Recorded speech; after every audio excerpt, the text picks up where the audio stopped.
So I'm in Bristol here for a bit of an adventure.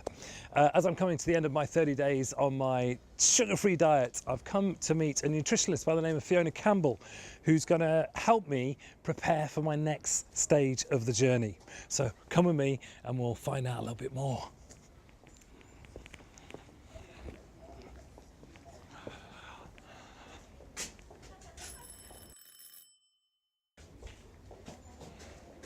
Hi. Hi. I'm Fiona. Nice to meet you. Hi, You're Fiona. Stephen. I'm Hi. Stephen. Hi, how are Great, you? come on in.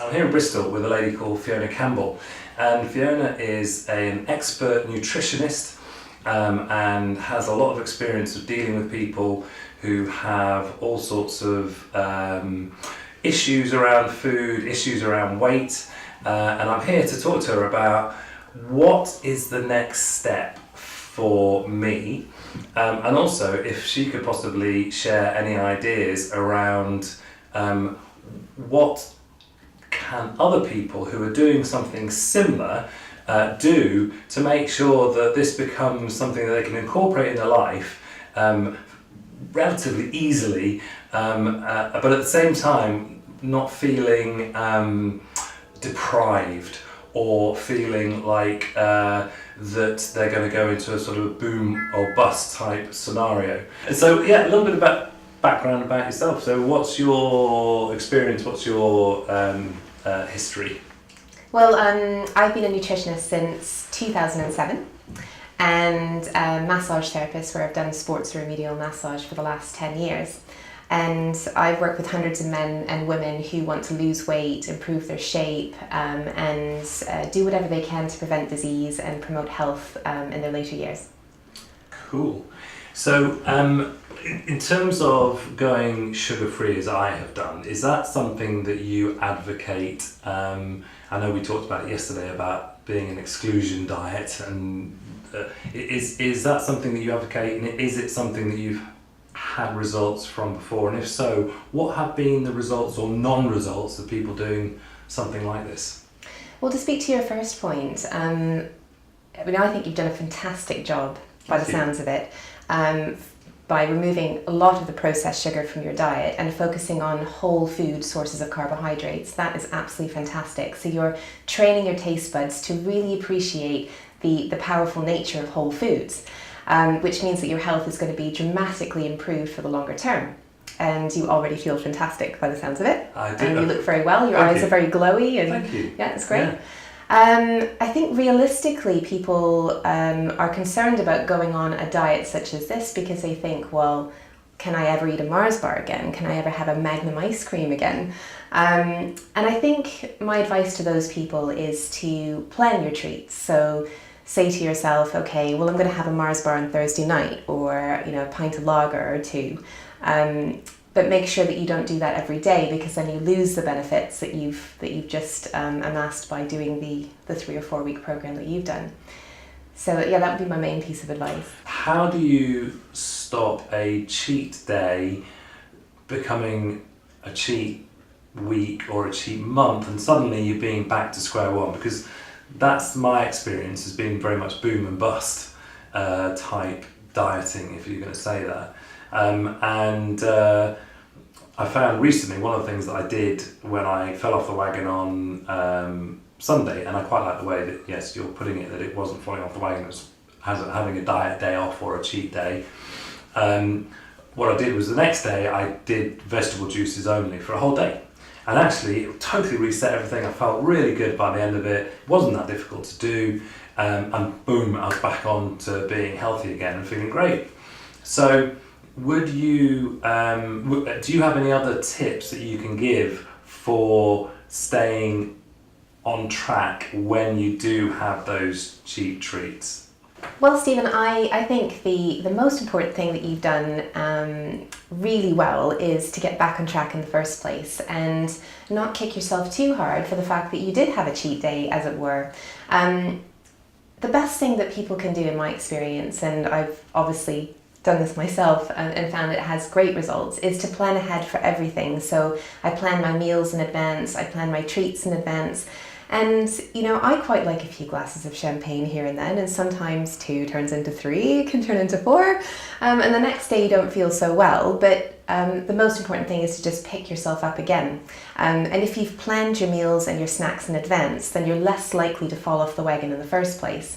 So, you know, champagne, wine, chocolate, cake, it all has a place in my diet, and I never advocate to my clients not to have it, because otherwise your monkey brain isn't having any fun, and that will cause this boom and bust mentality that people suffer from. So my general advice is to follow a whole food diet that's rich in nutrients, and will give you lots of energy and prevent those kind of dips that make you crave sugary foods and processed foods. So I'm glad you mentioned that, because alcohol is the one issue that I have in terms of staying on track. So if I have alcohol, number one, it lowers my inhibition straight away. So I will be, struggling to just have one drink. I'll probably have several drinks, and as you said, 2 glasses of champagne could turn into 3 or 4. I'll then get home and have the munchies, so I'll raid the fridge and start munching on, the things that are not so great in there. Probably raiding the children's chocolate store. And my other half has quite often come down on a Saturday morning to find crumbs, empty packets of biscuits, sandwich, mayonnaise, because I've come home after the pub and launched into midnight snack time. So, and then the next day, when you have a hangover and you're feeling sorry for yourself and feeling bad about yourself, you crave the kind of foods that are what I would class as the comfort foods. And so the cycle goes back into, or even worse actually, on some occasions, is you have a drink or have several drinks, and actually the next day you feel great and you go, hey look, booze doesn't affect me anymore. That means tonight I'll have a couple of glasses, and then that becomes a couple of glasses, and then that's the next night. It goes on and on and on. So what's your advice around the alcoholic element for people like me who are sugar addicts, and when they do consume the booze, start getting the munchies? It's just really important. I mean, I don't actually advocate that people go on a diet at all. What I found really works for people, and I appreciate what you've experienced, is a kickstart to healthier living. And that's fantastic, and that works for some people. But for most people, making small manageable changes means that they can sustain those changes in the longer term, because everyone's busy, and that whole diet mentality means that you're going to fall off the wagon. It's more likely that you will, basically. So it's just a matter of maybe deciding, okay, well, I'm going to order a veg box this week from Abel & Cole or Riverford, and they do some fantastic recipe boxes, for example, where everything comes to you in the exact quantities you need, and they're delicious. So it's stuff like that you can do, just small changes that make a big difference. Obviously, psychology plays a huge part in all of this. So I know, and looking at you, you look like an organised person, right? You look like you are fairly disciplined. That you look great. So to me, that looks like somebody who's disciplined and organised. And you talked about your planning ahead and all that kind of stuff. And not everybody's like that, like me. So what are your tips around the psychological element of it, in terms of getting yourself into being a more organised and more disciplined person around food? You mentioned, for example, making sure that you don't have any of those kind of treat stuff in the house, but what else do you advocate in terms of getting the psychology right to really make sure that you go from strength to strength, as opposed to hitting a pothole in the road and then going, fuck it? So in terms of how to start your day, in terms of making that first step that's going to make you feel really good, research shows that if you have a high protein breakfast, you're less likely to snack on unhealthy things later on in the day. So that's the first thing I recommend that people do. The second thing I recommend is keeping well hydrated, because oftentimes you can get this yearning for sugar when it's actually thirst, and people can confuse the two. Psychologically, I think it's just really important not to beat yourself up when you do grab that packet of crisps or that Mars bar, because look at what you've done for the rest of the day. You've eaten really well, and you've just fallen off the wagon at 3 o'clock. So tomorrow maybe you just won't buy a Mars bar, and you have to keep taking those little steps forward like that, and not focus on all the things that you've done wrong.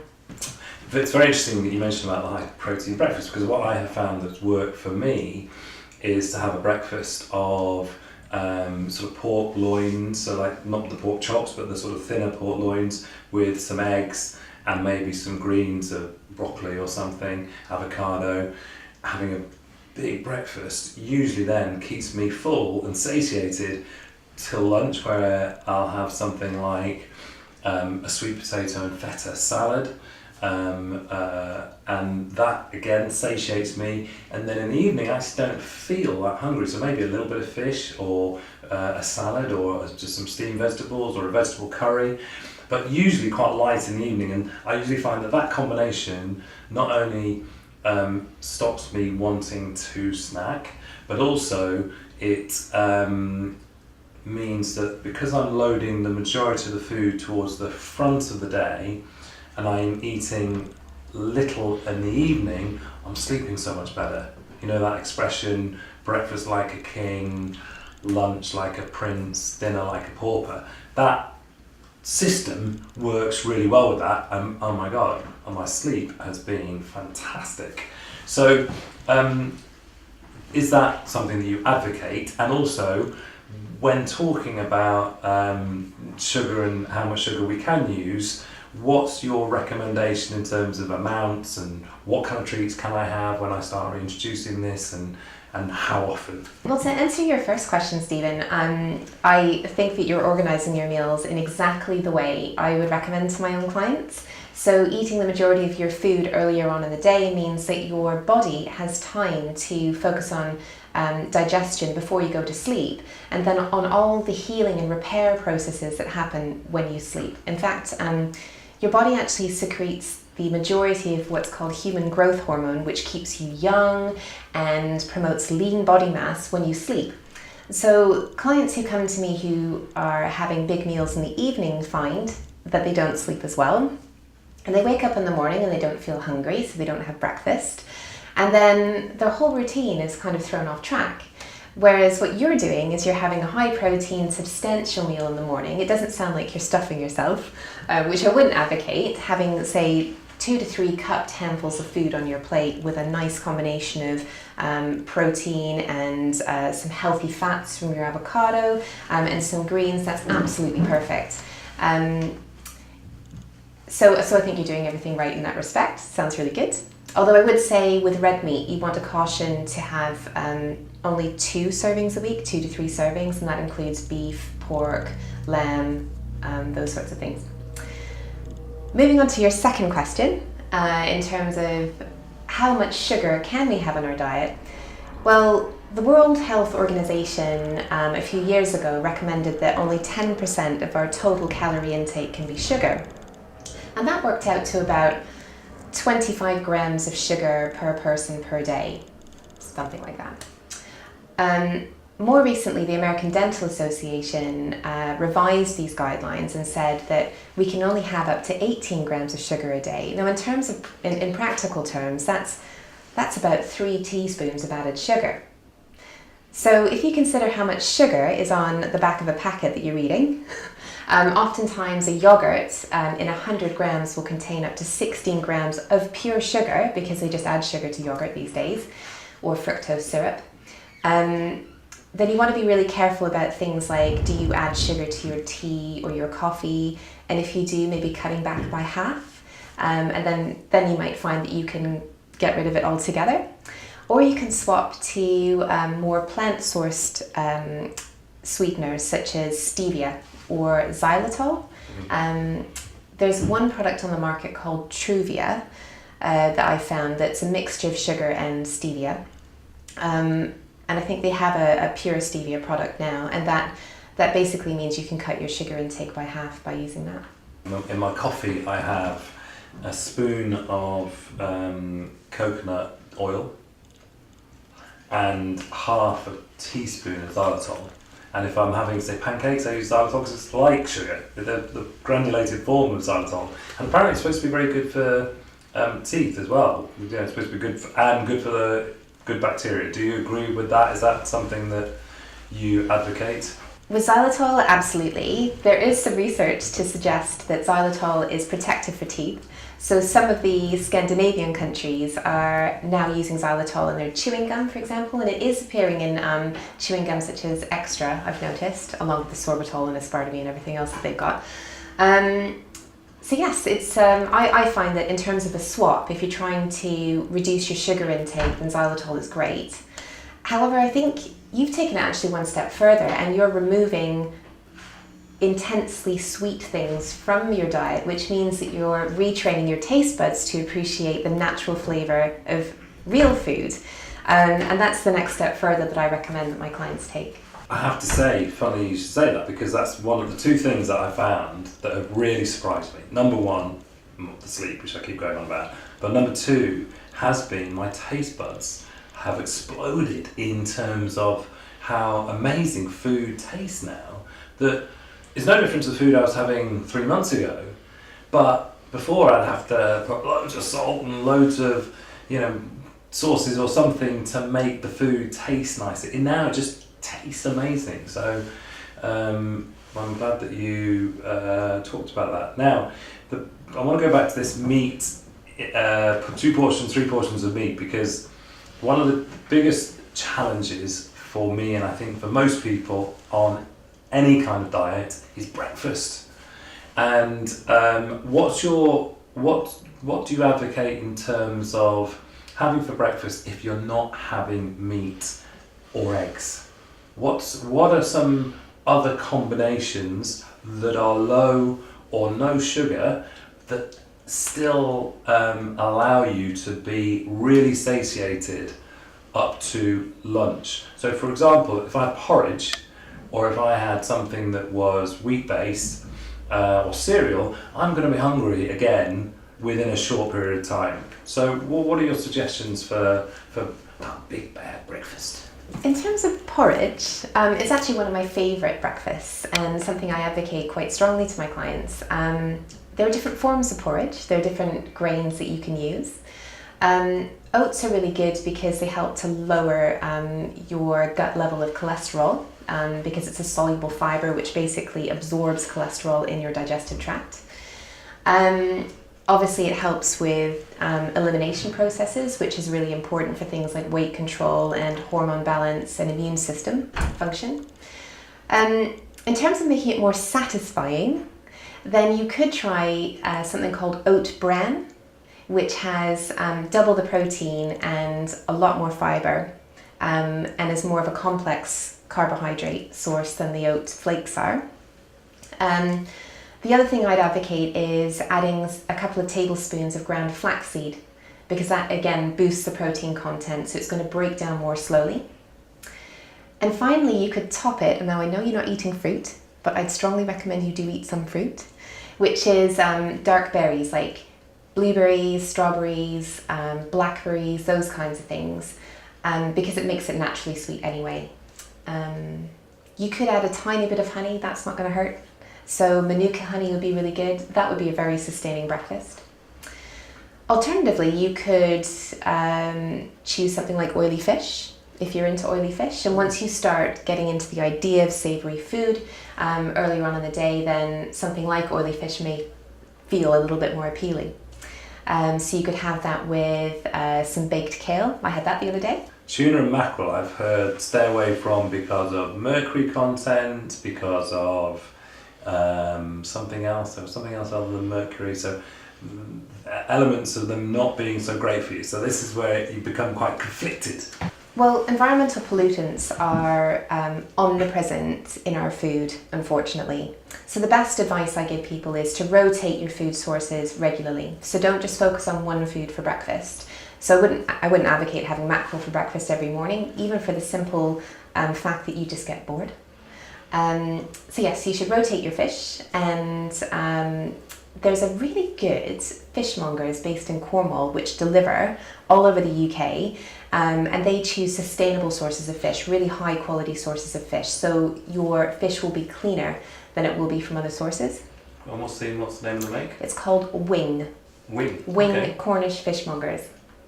One of the breakfasts that I do is I do my own porridge using a thing called raw meal. I don't know whether you've come across that. It's like a sort of superfood protein mixture, and they do like a vanilla flavour one.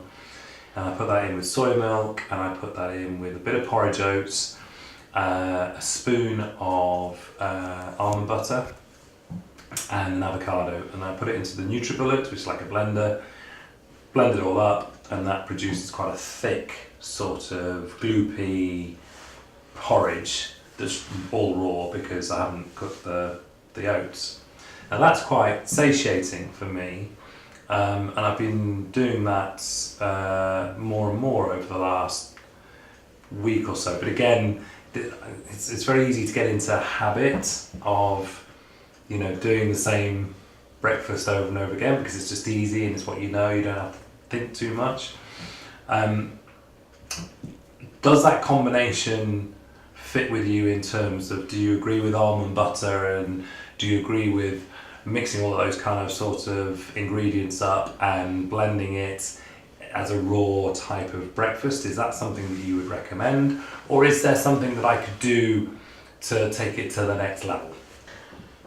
The one point I would say is that there was an Australian study that was recently published that showed that if you turn your food into a smoothie or a juice, it's less health promoting than if you were to eat all of the ingredients separately in their whole form. So taking oats, for example, when you process them and process them and process them and then you whiz them, they take much less time to break down in the body and then turn into to sugar. And this is why people can feel very hungry after eating, say, ready break or like more processed forms of oats, because it just hits your bloodstream like a ton of bricks and then leaves you feeling hungry soon afterwards. So what you're doing right is that you're adding in really good sources of fat and protein, and you're trying to add in some whole food sources of these things. That's great. I probably would recommend something a little bit more simple, like having the whole rolled porridge oats in their natural form, and then, like I say, adding on the fresh berries on top, and maybe some ground flaxseed and maybe some raw cacao powder, for example. And would you cook the oats or keep them raw? I would cook them. Okay. Yeah, and especially in the winter when it's freezing outside, who wants to eat cold porridge? The starting point for what I wanted to achieve was reducing my foggy-headed feelings. So in other words, I found it difficult to concentrate. I found it difficult to get clarity on certain things. If there was a big problem that I had to deal with, I'd often park it and say I'll deal with that another time. Energy levels were low and were very much variable. And so those were the key issues for me: was more energy, more clarity.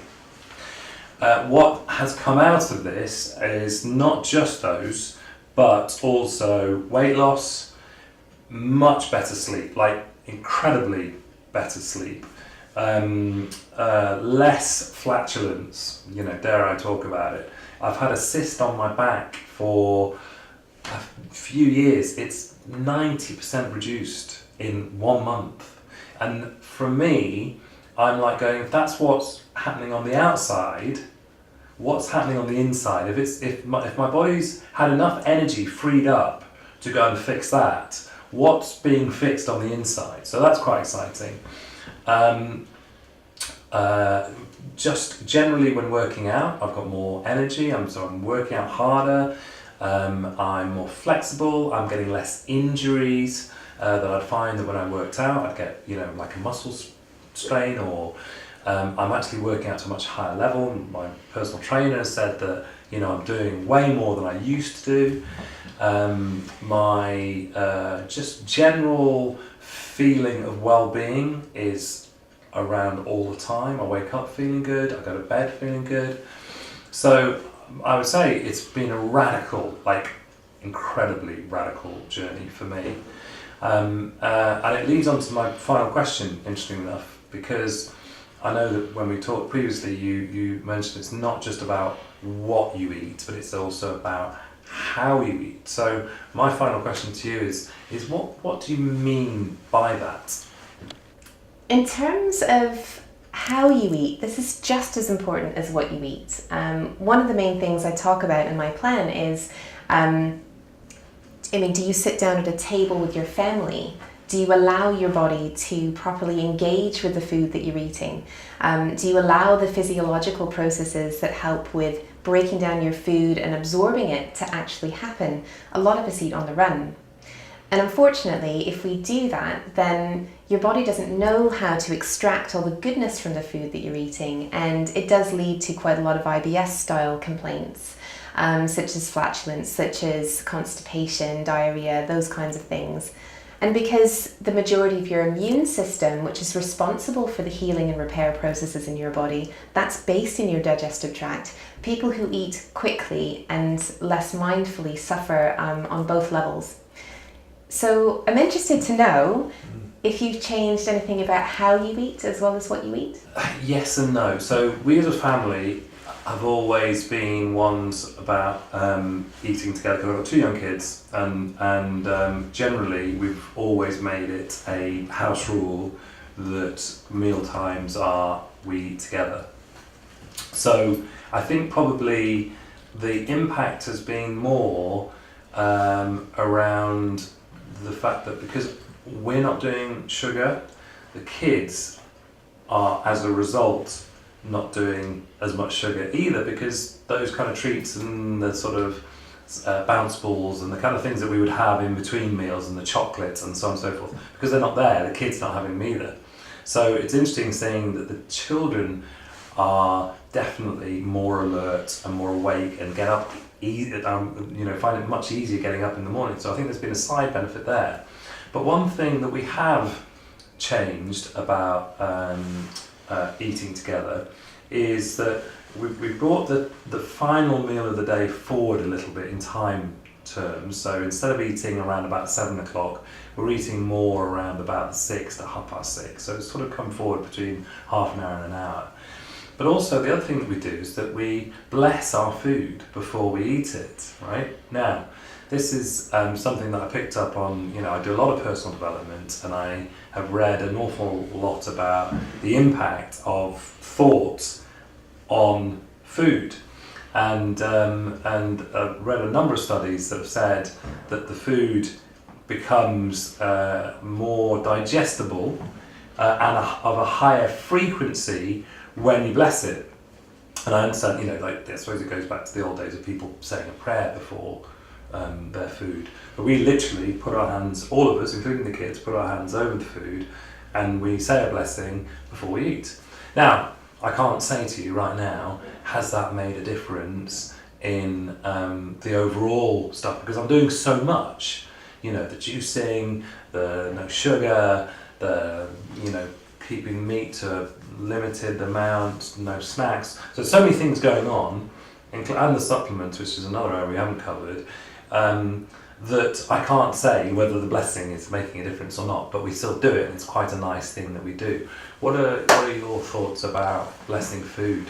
Intention around food is just as important as the food that you're eating, like we just said. So the whole process of sourcing your food, caring about where it comes from. Does it come from a local sustainable source that supports the economy and protects the health of the planet, as well as feeding your internal health and external health, and then pausing to properly relax and engage your body and your thought processes and what you're about to eat. Of course it's going to ignite your physiology and start that whole process of digestion and get you excited about what you're going to eat. So in my mind, there's no question as to the benefit of doing that. Great. Well, first of all, thank you very much indeed. That has been incredibly enlightening. In fact, I've got a gazillion more questions because I want to talk about supplements, I want to talk about exercise, I want to talk about, and so on and so on and so forth. So, if you want to find out more about Fiona's nutritional plans and the Nordic plan, you can go to Google and type in Fiona Campbell Nutrition into the search engine and she will come up. You can also go to a website called, I need to be very careful how I say this, topbodytips.com, where you can also find information about Fiona's work, and also if you want to book a consultation you can contact her through either of her websites. The Nordic plan is a 21-day diet plan which she has put together.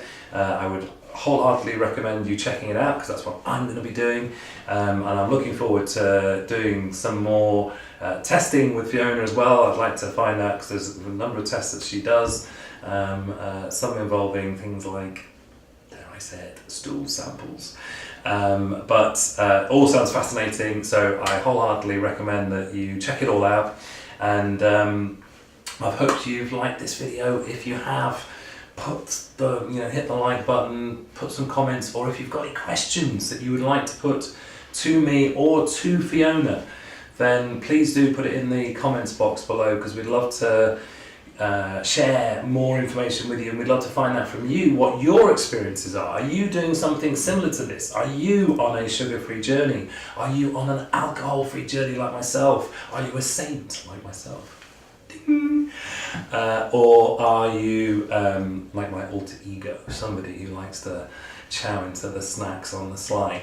Anyway, thank you for taking the time to watch this. I really appreciate it. Thank you again for being on my journey and supporting me. I really am very grateful for you being part of this and supporting me through it, through the ups and downs, because we're now coming to nearly day 30. It's round the corner. I've got 2 or 3 days more left, and then I've got to make a decision. What am I doing from then? Do I hit the champagne and go, let's get pissed? Or do I continue, which is what I hope to do?